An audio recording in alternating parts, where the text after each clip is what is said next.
So the premise of Final Destination Bloodlines is that a young girl keeps having recurring nightmares about a tower collapse in the 1960s.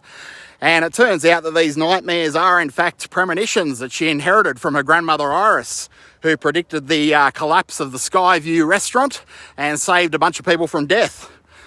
So this movie is the latest instalment in the Final Destination series, and it's quite an interesting movie. It plays out a little differently to the previous Final Destination movies.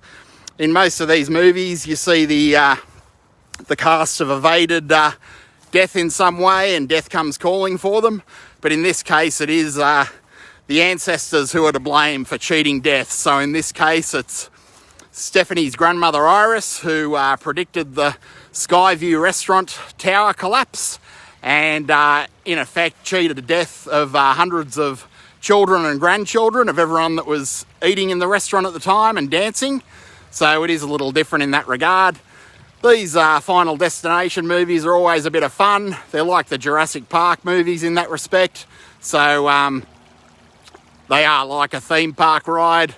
Jurassic Park's kind of like a roller coaster. And likewise, these Final Destination movies are really more akin to a theme park ghost train than a movie at times. Like all of the Final Destination movies, this one opens with an impressive large-scale set piece with murder and mayhem and pyrotechnics and all the rest of it. Spends the first 5 minutes on all of that, and then spends the rest of the film trying to live up to that, which is always a bit of a challenge for these movies, and they kind of have mixed results.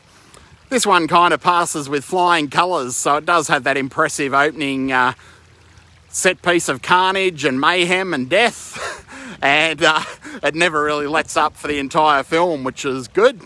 Very well paced, and really a perfect theme park ghost train in that sense. So Final Destination Bloodlines, it's pretty cool little movie. They did spend a lot of time on teaser posters for this one, which was cool. We saw a bit of a slow leak of those, and I'll show you some of those here, of course. It's also the final role for Tony Todd, who played Candyman, and he was also Ben in the Night of the Living Dead remake, and of course he does hold a special place in the Final Destination universe. So like all of these Final Destination movies, it's not a think piece or anything like that. The cool thing is that tonally it does take itself deadly serious.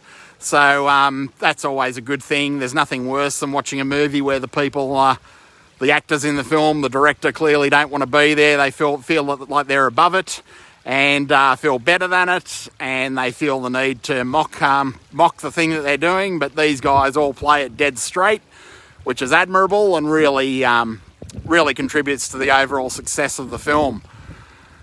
And as always, there's a bunch of creative kills. There's even an MRI incident, for example. And the eerie thing is that we did recently see a similar sort of MRI incident in the news.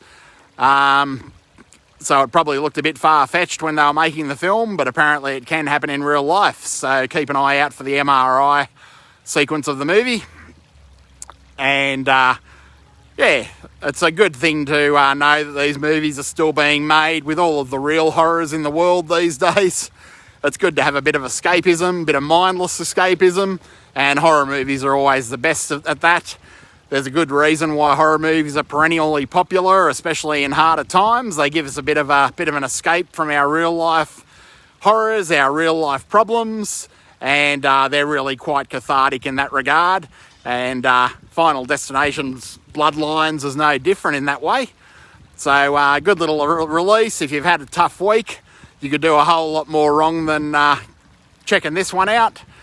To make a great double bill, of course, with any of the previous Final Destination movies. So really pick your poison, and it'll make for a great night in or a great night at the cinema, and great accompaniment to a crowd of enthusiastic friends and a pizza, a few drinks, a few cocktails. Once again, I'll leave a link to the trailer in the description of this review, and I'll leave a link to where you can watch it if I can find one yet, but it has only just been released theatrically, so you might have to seek it out yourself if you're watching this review at some time in the future.